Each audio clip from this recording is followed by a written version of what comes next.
mungkin menanggapi Munaslup Kadin 2024 kemarin yang ilegal, dan sebagai tindak lanjut dari apa yang telah disampaikan oleh Bapak Ketua Umum Kadin Indonesia Pak Arsyad Rashid di kesempatan konferensi pers kemarin, bahwa Dewan Pengurus Kadin Indonesia memiliki wewenang untuk melakukan investigasi, pemeriksaan dan pengkajian atas pelanggaran organisasi tersebut. Untuk itu hari ini kami dari jajaran Dewan Pengurus Kadin Indonesia bersama para narasumber, saya ingin memperkenalkan. Yang pertama itu adalah Pak Hamdan Zulfa, Kuasa Hukum Dewan Pengurus Kadin Indonesia, mantan Ketua Mahkamah Konstitusi Indonesia periode 2013-2015. Kemudian ada Mas Daniswara K. Harjono, Wakil Ketua Umum Bidang Hukum dan HAM Kadin Indonesia, yang akan menginformasikan sejumlah temuan berupa bukti-bukti yang sah dan meyakinkan dalam bentuk surat-surat serta dokumen yang digunakan untuk mempersiapkan Munaslup ilegal tersebut. Jadi penting ini rekan-rekan media untuk kami sampaikan. Tanpa perlu berpanjang lebar, langsung saja saya ingin mempersilahkan Mas WKU Bidang Hukum dan HAM, Bapak Thomas Daniswara Harjono, untuk menyampaikan pernyataan pembuka, dilanjutkan dengan informasi temuan dari Kuasa Hukum Dewan Pengurus Kadin Indonesia sekaligus Ketua Mahkamah Konstitusi Indonesia pada periode 2013-2015, Bapak Hamdan Zulfa. Kami persilakan Mas Danis, silakan. Baik, terima kasih Pak Firly, WKU Bidang Komunikasi.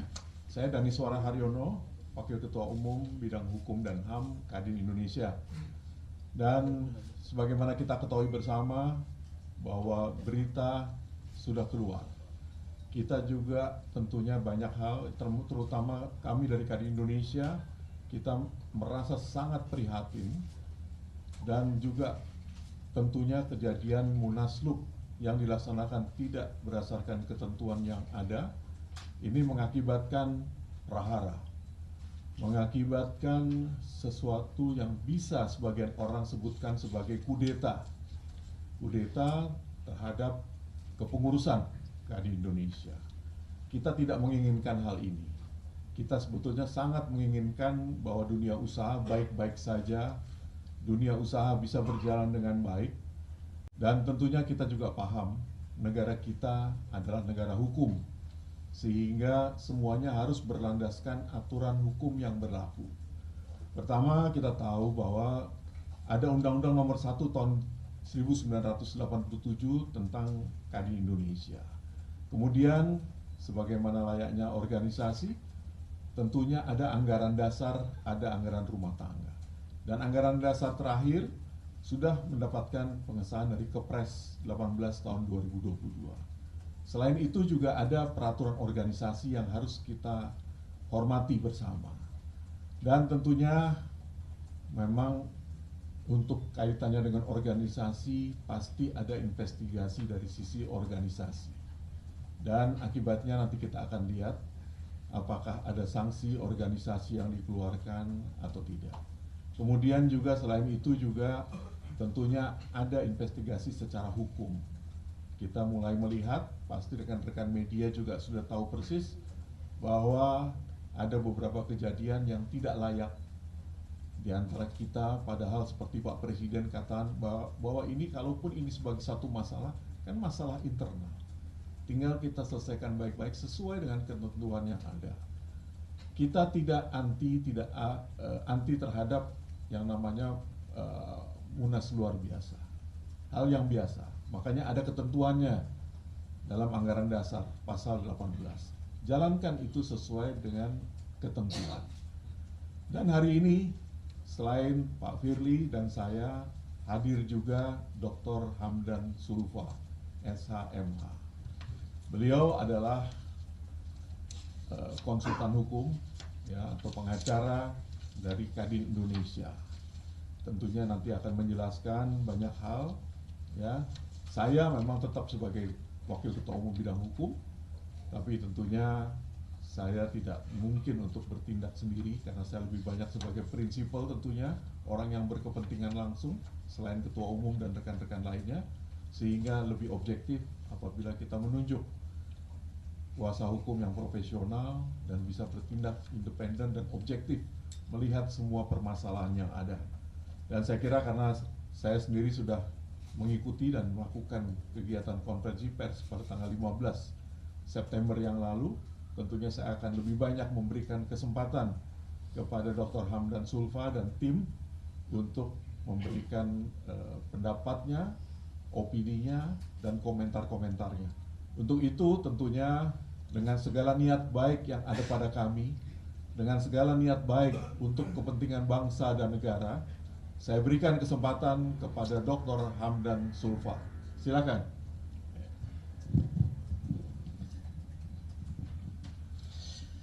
Terima kasih Pak Dani Suara. Rekan-rekan media yang saya hormati, saya di sini berbicara selaku kuasa hukum Kadin, ya, dan saya hadir depan ini bersama Pak Dr. Heru Widodo. Saudara, saya langsung saja menyampaikan beberapa hal yang penting, ya, yang berkaitan dengan masalah yang dihadapi oleh Kadin pada saat sekarang ini. Kadin itu adalah sebuah organisasi yang sudah sangat established, ya, terbentuk dan lahir berdasarkan Undang-Undang Nomor 1 Tahun 1987. Sudah puluhan tahun, ya, yang sudah memiliki pengalaman dalam penyelenggaraan organisasi yang sudah mapan, sudah memiliki anggaran dasar, anggaran rumah tangga, dan pedoman organisasi. Ya, seluruh penyelenggaraan organisasi itu dilakukan berdasarkan undang-undang dan anggaran dasar, anggaran rumah tangga, dan pedoman organisasi yang ada. Saya perlu sampaikan bahwa terakhir dengan Kepres nomor 18 tahun 2022 disahkan anggaran dasar dan anggaran rumah tangga yang terakhir dari Kadin Indonesia. Saat itu setelah terpilihnya Ketua Pak Arsyad dari Munas Kendari, ya, dan disampaikan kepada Presiden mengeluarkan Kepres nomor 18 tahun 2022 itu. Nah, dalam anggaran dasar berdasarkan Kepres yang terakhir itu, di sana sangat jelas sekali, ya, apa yang harus dilakukan ketika dilakukan Munaslup. Ada dua syarat yang harus dipenuhi. Yang pertama, alasan-alasan dilaksanakannya Munaslup. Kemudian yang kedua, prosedur pelaksanaan Munaslup.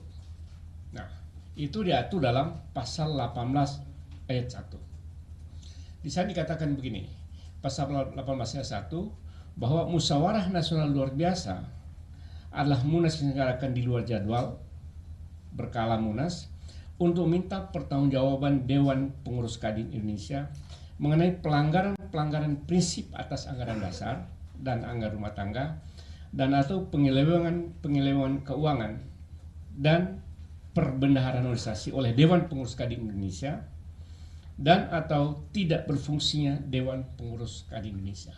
Ada tiga alasan. Yang pertama, ada merupakan pelanggaran prinsip atas anggaran dasar. Kemudian yang kedua, penyelewengan keuangan dan kebenaran.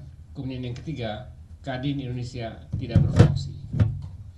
Dari tiga alasan ini, ya, tidak ada satupun alasan yang terpenuhi untuk melaksanakan Munas luar biasa. Tidak ada pelanggaran prinsip terhadap anggaran dasar, anggaran rumah tangga. Tidak ada pelanggaran-pelanggaran yang masalah keuangan dan kebenaran. Dan tidak ada juga pelanggaran atau Kadin itu tidak berfungsi. Semua normal-normal saja. Tidak ada masalah apapun yang memaksa harus dilaksanakan Munaslup. Itu alasan. Saya kira sangat clear. Ya. Tidak ada alasan untuk melaksanakan Munaslup. Kemudian yang kedua, prosedur.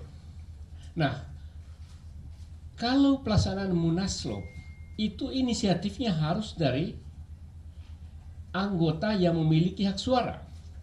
Di Kadin itu ada dua kelompok anggota yang memiliki hak suara, yaitu Kadin Provinsi, kemudian yang kedua anggota luar biasa.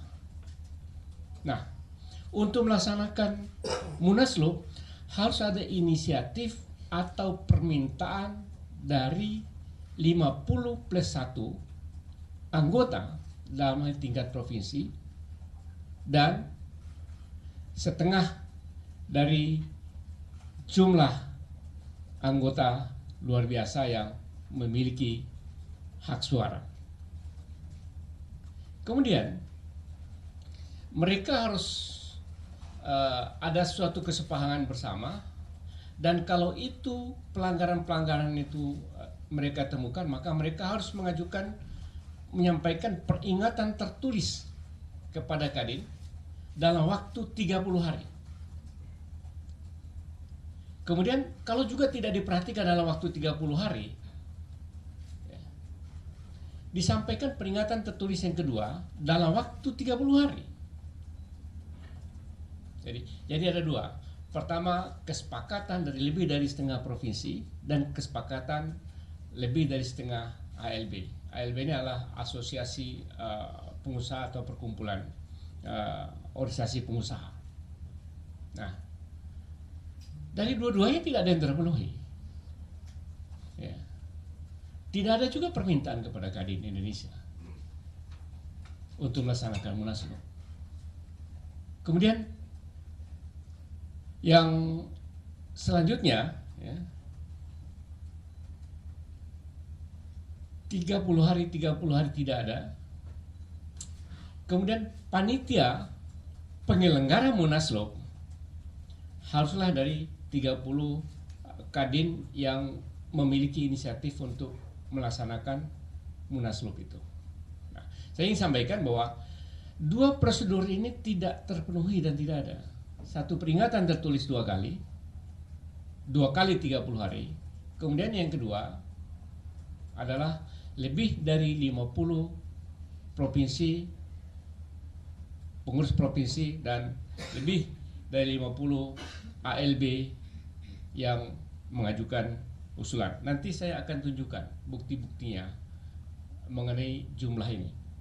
Nah, saudara-saudara, kemudian selanjutnya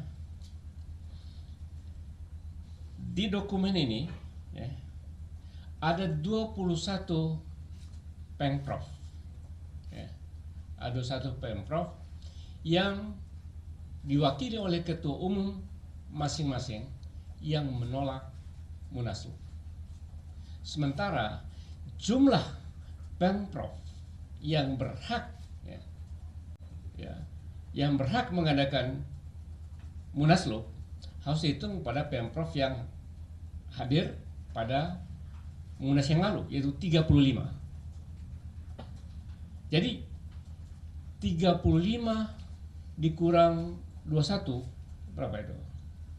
Kalaupun ini semuanya ada, tidak memenuhi 50% per 1. Jadi hanya 14.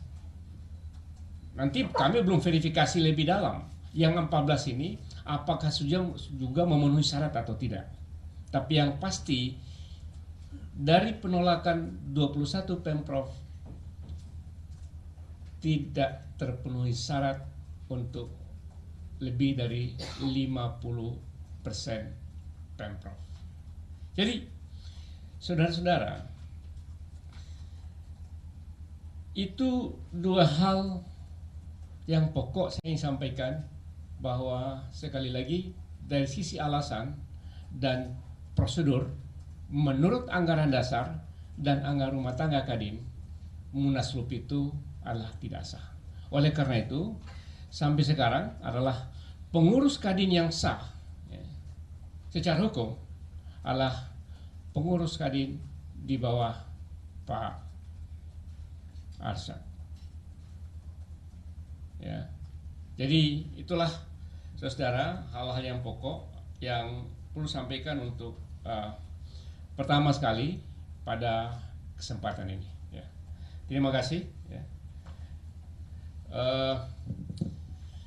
Tentu selaku pengurus yang sah, saya tambahkan sedikit, selaku pengurus yang sah akan mengambil segala langkah-langkah dan upaya yang benar menurut hukum, ya, untuk mempertahankan kepengurusan yang sah ini.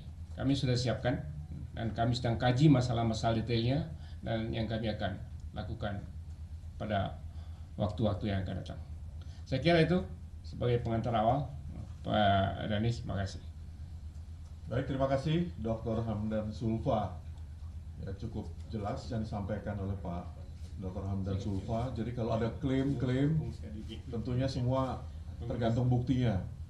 Dikatakan bahwa ada misalnya 28 provinsi yang menghendaki adanya Munaslup.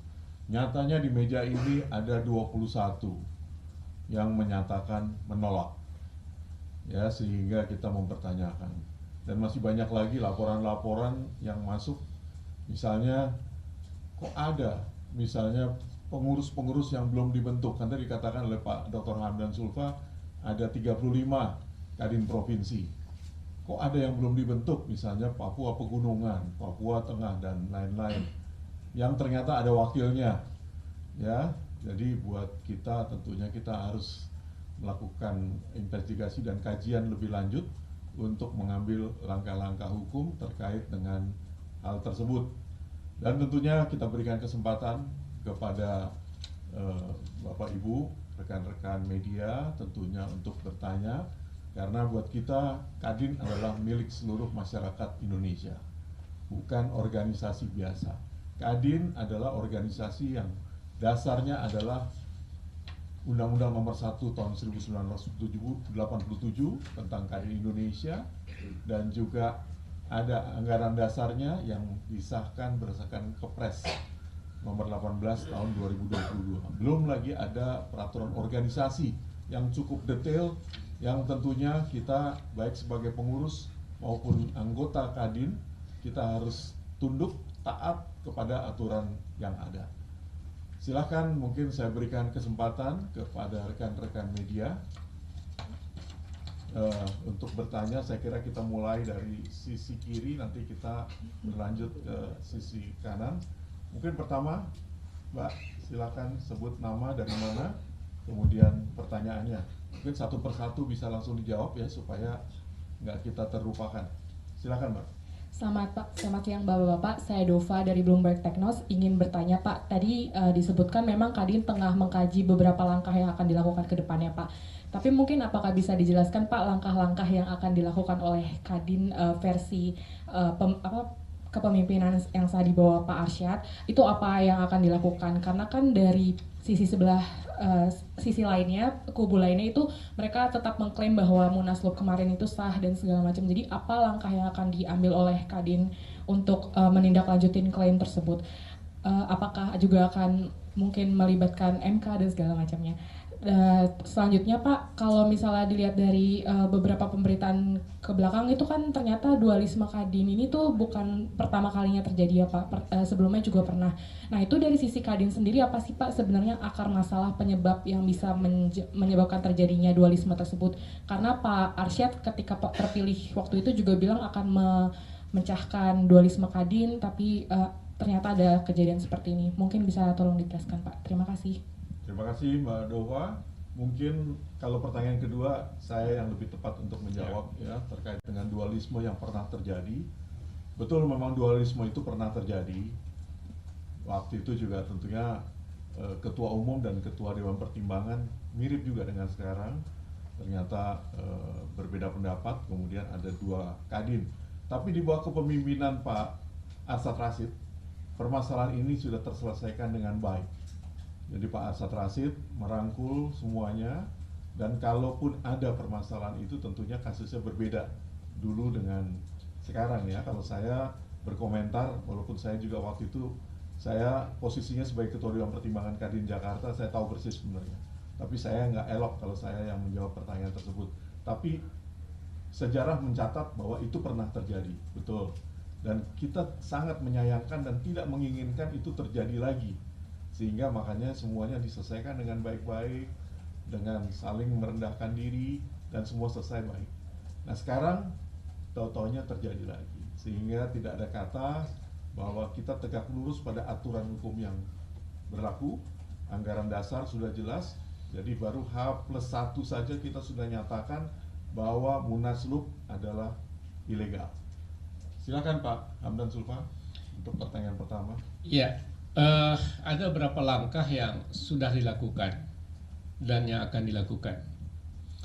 Yang pertama, kami secara resmi meminta kepada Menkumham, Menteri Hukum dan HAM, kalau ada permohonan pengesahan kepengurusan baru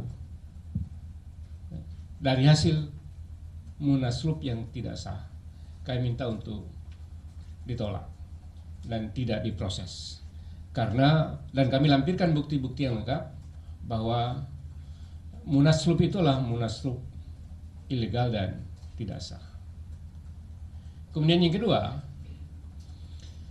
kami akan melakukan tindakan-tindakan organisatoris kepada anggota yang melakukan pelanggaran aturan organisasi. Dan ini sedang kami kaji secara detail siapa-siapa yang melakukan pelanggaran dan apa-apa pelanggaran yang dilakukan. Tentu ini butuh proses. Kemudian yang ketiga, kami akan melakukan tindakan hukum, penegakan hukum pidana. Kalau nanti ditemukan ternyata ada pemalsuan yang terjadi, ya, dalam proses pelaksanaan Munaslup ini, karena dari 21 provinsi menolak ditandai oleh Ketua Umum, lalu siapa yang mewakili Kadin Provinsi? Ini kami sedang melakukan penelitian atas dokumen-dokumen yang terkait, berkoordinasi dengan Kadin Provinsi. Kemudian yang terakhir, tentu ya, langkah paling akhir, ya, kami akan melakukan upaya hukum pembatalan hasil Munaslup melalui pengadilan. Saya kira itu langkah-langkah sementara yang kami sudah lakukan dan kami akan lakukan. Dan kalau ada tindakan-tindakan pidana selama proses setelah Munaslup, kami seluruhnya akan menempuh jalur hukum untuk penegakan hukum mulai kepolisian. Ya, saya kira itu ya langkah-langkah yang akan dilakukan oleh kami. Terima kasih. Ya. Baik, terima kasih Dr. Hamdan Zulfa.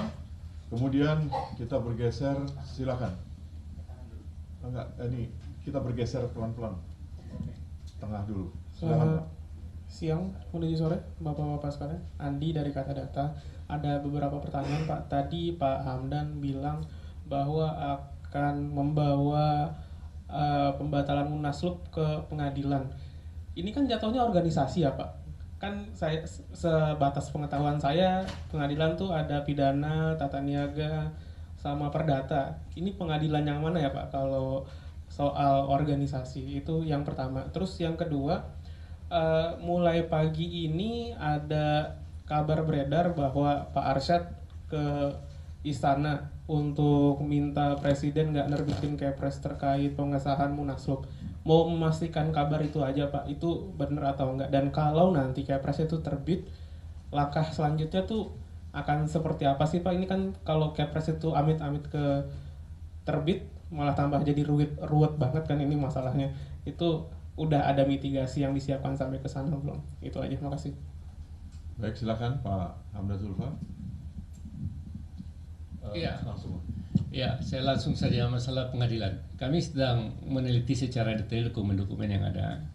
Ya, ya, tentu untuk pembatalan itu kita lakukan ke pengadilan negeri. Ya, ya, kita lakukan pengadilan negeri. Karena ini adalah masalah yang terkait dengan masalah organisasi di Kadin sendiri. Tidak ada dalam anggaran dasarnya mekanisme penyelesaian internal organisasi seperti di partai politik. Partai politik ada mahkamah, ya, mahkamah partai. Tapi kalau di Kadin ini belum ada, karena itu ya tentu akan dilakukan upaya hukum ke pengadilan. Beratap. Kalau pidana lain lagi, tetap saja kalau pidananya ada, itu tetap. Itu tadi saya sudah sampaikan. Kalau itu ada pidana, tetap kita akan proses. Ya, kayak itu pidana tidak mengenai organisasi, tapi mengenai tindakan orang sorangan. Ya, baik. Baik, terima kasih. Jadi memang bisa perdata, bisa pidana. Kalau perdata, menurut saya sih perbuatan melawan hukum lah. Itu jelas bertentangan dengan undang-undang yang berlaku. Karena nggak mungkin wan prestasi karena nggak ada kaitannya perjanjian. Baik, kemudian yang terakhir kalau Kepres mengenai Kepres. Ya, saya ingin men-quote ya dalam pernyataan Presiden yang terakhir. Saya kira kita sangat menghargai itu, pernyataannya sangat bijak disampaikan oleh Presiden. Presiden tidak akan mencampuri urusan internal Kadin. Jadi biarlah ini diselesaikan secara internal, dan kami akan menyelesaikan secara internal apakah ya berdasarkan musyawarah ataupun ya akan mengambil langkah-langkah hukum. Saya kira itu. Baik, makasih Pak Hamdan. Mungkin pertanyaan yang tadi ada 3 pertanyaan ya. Yang terakhir, info Pak Arsyad ke istana, saya malah nggak tahu. Saya nggak tahu, nggak ada terinformasi hal tersebut. Mungkin Pak Wakau ada informasi? Nggak ada informasi. Jadi kita nggak pernah tahu. Baik, selanjutnya silakan Pak.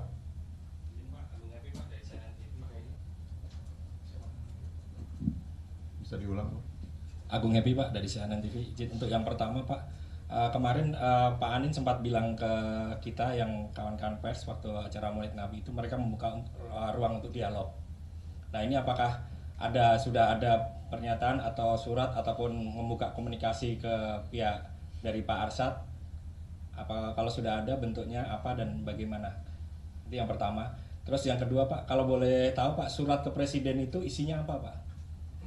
Nah karena kami kan tahu-tahu langsung ditanggapi oleh Presiden, tapi isi detail surat yang disampaikan ke Presiden kalau boleh kami tahu apa? Itu aja sih Pak, terima kasih. Baik, silakan Pak Hamdan mungkin. Kalau yang pertama. Iya.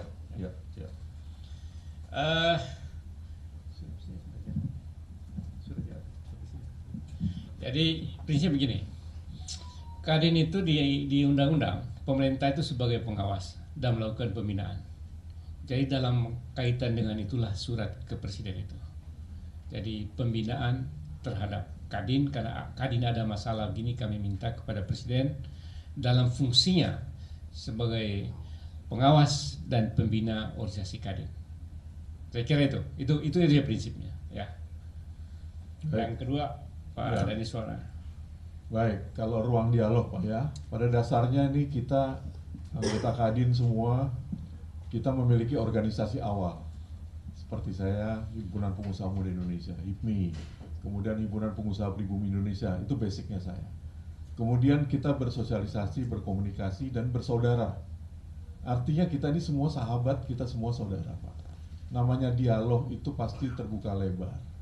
Hanya memang sekarang permasalahan sudah ada di depan kita. Mudah-mudahan nggak bergeser lebih lanjut, semakin runcing, apalagi kalau misalnya ada unsur pidananya, itu agak sulit. Tapi sepanjang urusan perdata pastinya namanya manusia, apalagi kita merasa bersaudara. Kalau kita Dewan Pengurus, kita saling mengakui bahwa Pak Anin orang baik, Pak Arsyad pun orang baik. Dan harusnya kita semua di Kadin adalah orang-orang baik yang terpilih, yang tentunya taat asas, taat hukum, taat etika. Jadi demikian Pak dari saya. Makasih. Ada lagi? Kita bergeser. Oke, ke depan, silakan. Cik. Selamat siang Bapak-Bapak semua, saya Aji dari ADN Times Pak. Mungkin ke Pak Danis pertanyaannya Pak. Kemarin kan setelah konversi yang hari Minggu, Pak Arsyad bilang ada rapat lagi tentang terkait investigasi segala macam. Mungkin bisa dijelaskan ke teman-teman semua di sini hasil investigasinya seperti apa? Kan tadi di undangan juga katanya sudah ada anggota-anggota yang diduga menjadi inisiator. Mungkin siapa inisiatornya, mungkin apakah sudah diketahui dari Kadin Indonesia. Terus juga tadi Pak Hamdan bilang bahwa akan meminta Menkumham untuk tidak menerbitkan Kepres. Tapi kita tahu bahwa kemarin berbarengan dengan konvers Pak Arsyad hari Minggu, Pak Menkumham datang ke Menara Kadin ke acaranya Pak Anin.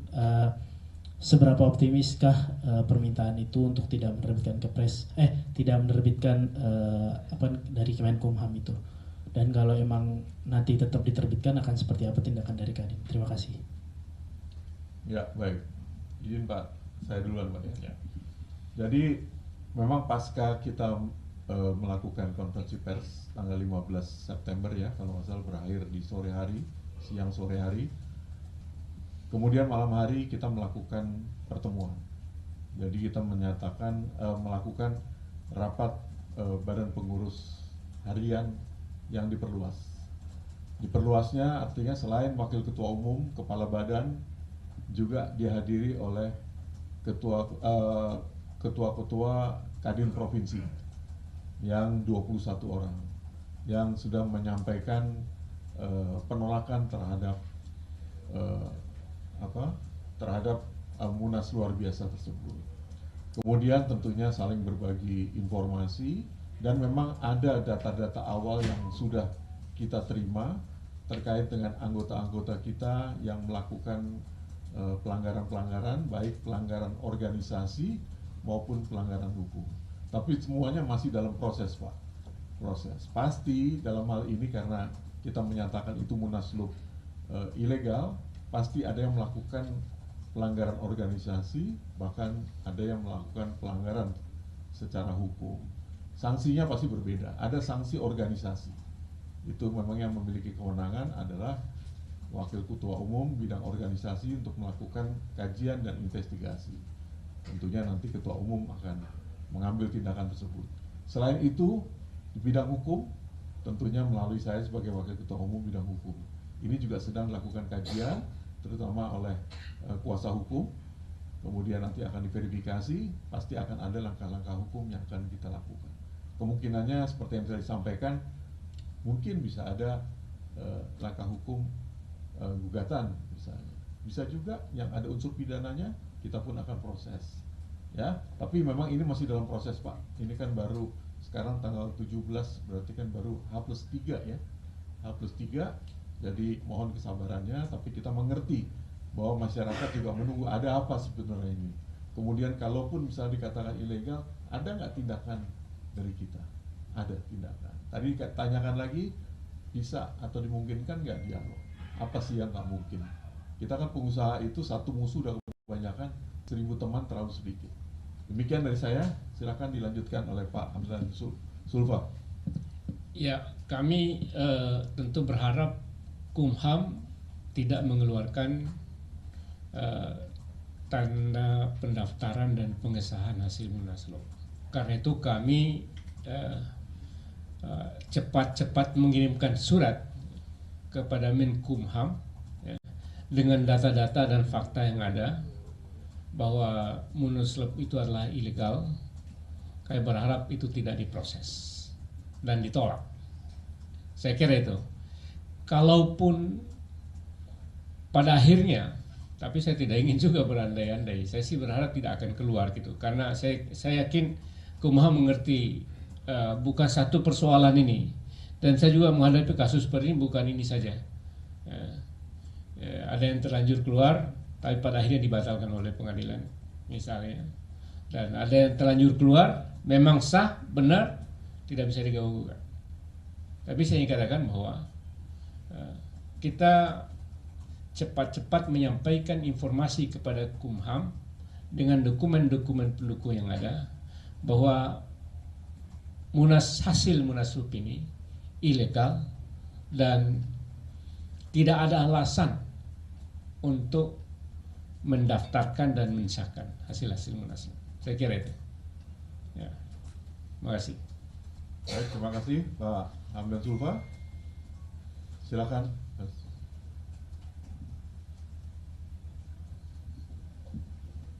Siang Pak, saya Dias dari Tribun News. Izin mau tanya satu pertanyaan aja Pak. Pak, kenapa ya Kadin itu setelah yang kisruh ini mengadakan kegiatannya di luar gitu Pak, nggak di Menara Kadin? Kan jadi kesannya kayak Kadin yang sah secara Kepres ini kan jadi kayak terusir dari rumahnya sendiri gitu. Terima kasih Pak. Baik, terima kasih. Itu bukan cuma terkesan, faktanya begitu Pak. Kita cinta damai, kita menghindar dari konfrontasi frontal secara langsung. Kita menghendaki bahwa yang jadi panglima ini hukum. Biarkan nanti hukum yang bicara, yang mana benar pasti akan muncul kebenaran, yang mana salah pasti akan bisa dibuktikan. Jadi prinsipnya itu aja, kita mau baik-baik kok. Nanti pasca penyelesaian masalah ini pun kita juga menginginkan semua baik-baik adanya. Ya, jadi bisa dibayangkan kalau kita frontal, kita beradu, ya saya pikir pasti akan ada korban dan kita nggak menginginkan ini. Terima kasih. Ada lagi? Oh, silakan. Jadi dari Pak Irsad dan seluruh jajarannya ingin betul-betul menjaga nama baik Kadin. Tidak ingin sekecil apapun sebenarnya masalah-masalah ya, keributan fisik atau apapun yang terkait dengan masalah internal Kadin ini kita selesaikan sebaik-baiknya. Kalaupun tidak selesai secara keluarga, ya secara hukum. Itulah langkah yang kita dahulukan. Karena itu kita hindari peristiwa yang terjadi sehingga ini teman-teman laksanakan di sini. Ya, saya kira itu. Baik, ada lagi? Mungkin boleh saya tambahan sedikit. Silakan Pak Firly, WKU Komunikasi. Jadi saya ingin menambahkan sedikit aja. Sebenarnya kalau tempat itu kita bisa lakukan di mana aja. Dan pada saat ini program Kadin Indonesia tetap berjalan business as usual. Jadi kita bisa lakukan kegiatan kita lakukan seperti biasa.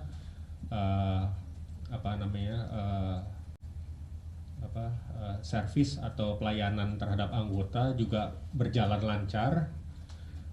Kegiatan dengan para stakeholders baik itu dari kedutaan ataupun asosiasi organisasi lainnya baik dari nasional atau internasional pun tetap berjalan. Jadi kami di sini memastikan bahwa business as usual, tidak ada gangguan sama sekali. Gitu. Mungkin itu ya Mas, saya ingin saya tambahkan. Terima kasih Mas.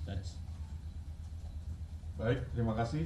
Jadi yang pasti bahwa pelayanan tidak akan tertunda. Kita sadar betul kok. Kita menginginkan Indonesia Emas 2045, tidak ada yang boleh jalan di tempat, tidak boleh ada yang tertunda, tidak boleh ada yang terhenti. Semua harus berjalan sebagaimana apa adanya, apapun yang terjadi. Tentunya kita mengambil langkah sesuai dengan ketentuan yang ada. Baik, oleh karenanya sebagai penutup tentunya kita berharap betul bahwa dunia usaha harus bersatu, satu Kadin, demi kestabilan perekonomian nasional. Kemudian tentunya kita tegak lurus kepada aturan perundang-undangan yang ada, termasuk juga pada ADART dan juga peraturan organisasi. Sekian, terima kasih, saya kembalikan kepada Pak Firly. Terima kasih. Wassalamualaikum warahmatullahi wabarakatuh. Baik, terima kasih saya sampaikan kepada Pak Hamdan Zulfan sebagai kuasa hukum daripada Kadin Indonesia beserta Pak Heru Widodo yang telah memberikan uraian terhadap legitimasi daripada Munaslup 2024 yang diselenggarakan beberapa waktu yang lalu. Mungkin demikian yang ingin kami sampaikan pada kesempatan kali ini. Terima kasih dan sekali lagi mohon maaf apabila ada kesalahan, salah kata atau tidak tepat waktu dalam memulai acara ini.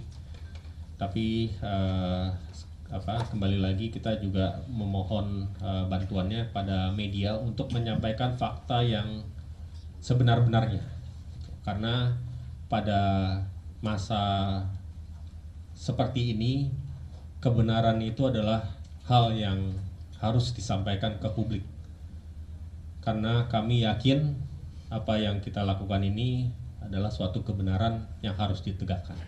Mungkin demikian dari saya. Terima kasih. Wabillahi taufiq wal hidayah. Wassalamualaikum warahmatullahi wabarakatuh.